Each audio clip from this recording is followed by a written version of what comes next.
ไหนเดี๋ยวเข้ามา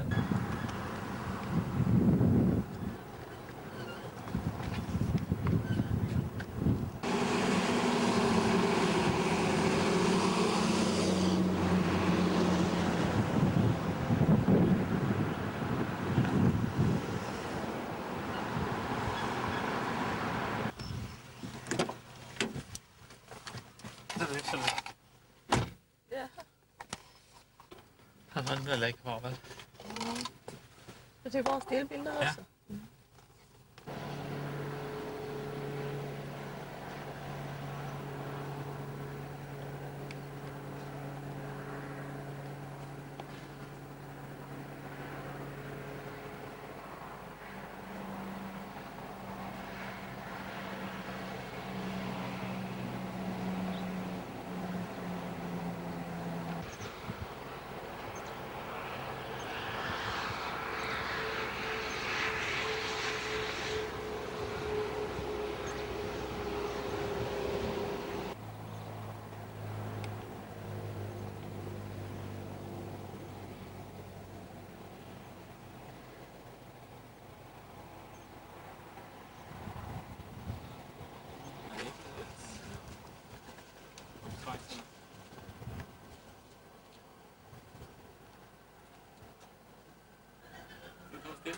Yeah. Okay, thank you.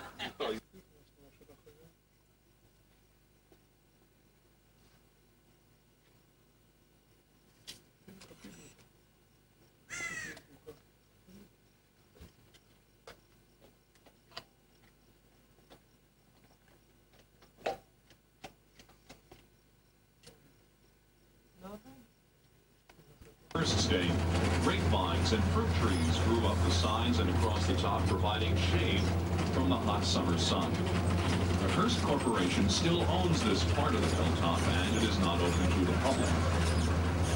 When you're walking to it,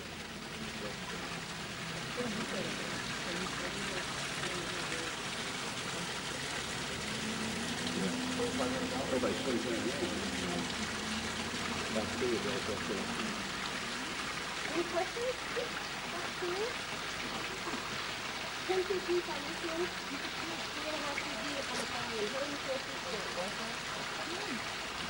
But come on up. We're going to make our way over into the main house. Well, a lot of the people that used to know Marion don't even want to drive by there because it was sad with them. Yeah. What I typically talk about on this tour is Mr. Hearst is a collector. And I'd like to point out the weather vanes for the top of the towers. He collected those at an estate sale. It was Stanford White's estate sale. He was an architect and interior designer, very, very well known. Predominantly worked on the East Coast. But after his death, his estate, along with the items in his estate, was sold off. And Hearst bid against John D. Rockefeller Jr. I mean, he was there before the rostrum. At the estate sale, bid there right up to the floor. And some of the stairwells that we're going to be in, you can see where the dome that was on the top, so we can get everybody in the room. We'll have to be doing that all along here. They see from White's New York estate in his drawing room. And his drawing room was smaller than this room, so the border around the edge was added by Mr. Hearst. The room you're looking at was bedroom number 3 and number 2. The fireplaces were taken out because they're going to, I don't know how I can use even half of it adequately. But I find the idea is to put something in place, and if it doesn't work out, it is not a research library. It's not like the Bancroft Library at Berkeley, if you want to call it that. So the things that he was interested in, some of the books were his mother's, from his mother's collections. Then when we go upstairs, we're going to see a second library.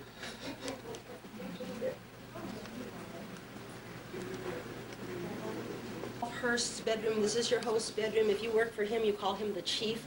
This is his bedroom. What do you think? When she became Mrs. William Randolph Hearst. Okay? So she was never going to do that again. When he met Marion Navy, bathroom and closet was. But this is representative of the time. Yeah, the outfit life, and he rent the top 3 floors of this Clarendon Hotel in Manhattan. And they, her in arms. And they're living there, and they're raising their boys there. Of course, the boys are out traveling, coming over to the West Coast to visit with Grandma, and going with tutors and going to private schools and all that sort of thing. But she has that top 3 floors. somewhere along the line, he decides he wants the 2 floors beneath him, and he wants to remodel them so he could have, somebody asked me about a ballroom, let me answer that too, I forgot about that. But he wanted to tear out the ceilings between those 2 floors and make a tall room. And really, a lot of people said, well, that was too small for him, but that's not really too small. That wasn't too small for you. You'll see some places where it's quite narrow. You can come down if you want to use the bathroom or come down for meetings. This is your sitting room, your little sitting room. Your bedroom. I think that's a nice place to stay. If you have trouble going to sleep at night, you can have the moon glass while you sleep. Let's go into the kitchen. They still live on the property. They still, some of them do. Patty Hearst is on the East Coast, so they're all across the United States. Who's she the daughter? She's the daughter of Randolph, one of the youngest sons. There was twins. The last children born were twins, 2 boys. Oh, okay. And so Randolph was the youngest. He must have been the last one. And he's the father of Patricia Hearst. Okay. She was born 2 years after her grandfather died. So her grandfather, William Randolph, never knew that he had a granddaughter by the name of Patricia. His 5 sons married 16 times, had 15 grandchildren. He had 15 grandchildren, not all of them born before he died. And then now there's about 50 members of the extended family. Poultry farm, he had a ranch with cattle. He liked aged beef. He liked the mold to be thick. I never thought of aged beef like cheese where you want the mold to be thick, but that's the way they do it. Age it. He also had a dairy cattle, so he had his own butter and his own milk, cream. He did not, that's plastic. That's plastic. It's all plastic. Even the orders and the apple and everything. It's all, you trying to smell it? You smell like plastic. It smelled like chocolate, didn't it? There was that line behind his portrait in the Gothic study. Okay, so that's what those 3 windows are, and then the teakwood above that. There's teakwood on all 4 sides of the center, the core of Casa Grande. And the duplexes, the last room that you were in was right behind this bush here. There's, you see the top of the window. Pellegrini worked in San Francisco, and that's his workshop is where the Venetian glass came in, 3 layers thick, some of the glass, and then those sheets would be brought to here from San Francisco by truck, and then put face side or tile side down into the.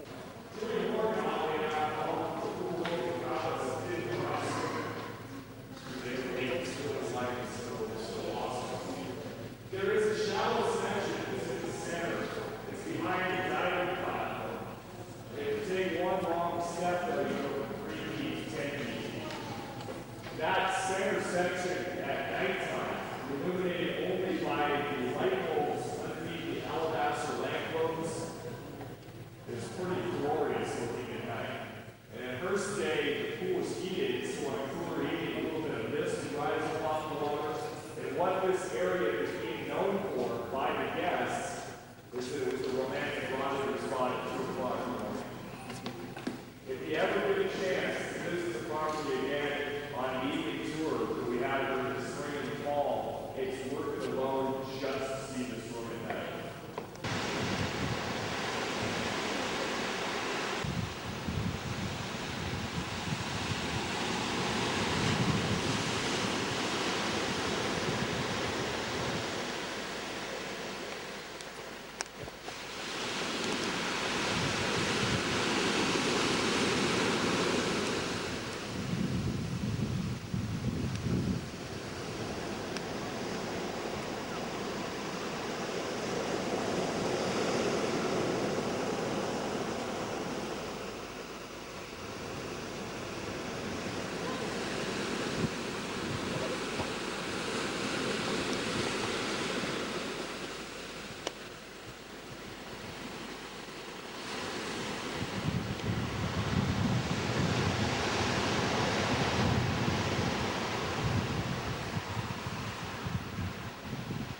Done?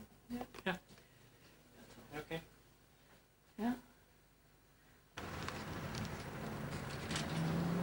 Ja. Samen doen.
Man tror ikke det deroppe er det, de kalder tølle.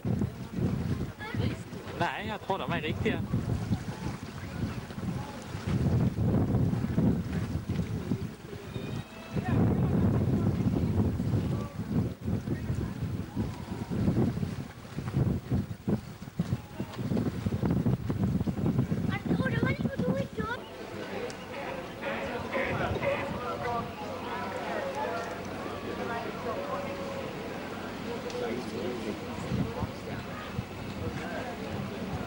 Kommer en bævs forbi.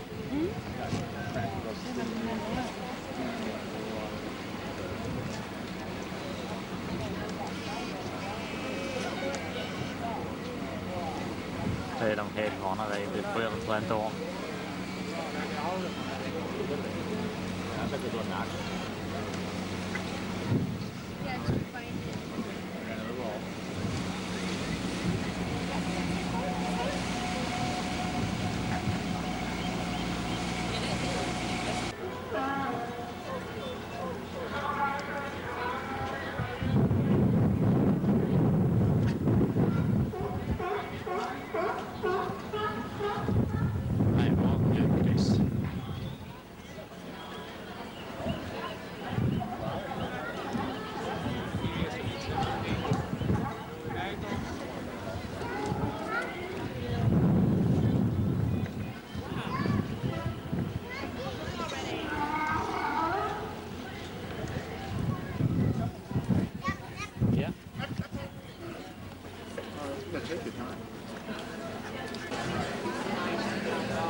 The one that on the side, where the work is going? Anywhere?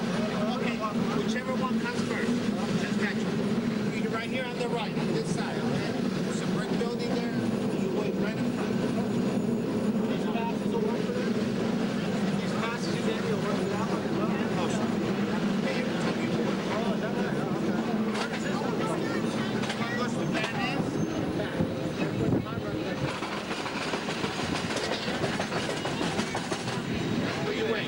Okay, Powell Street. Be careful on the way down. Careful on the way down, folks.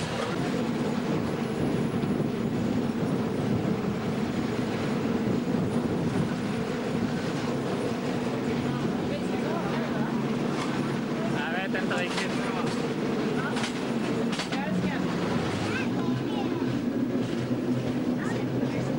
Careful on the way down. Yeah, we'll wait till it stops. Careful. Go ahead.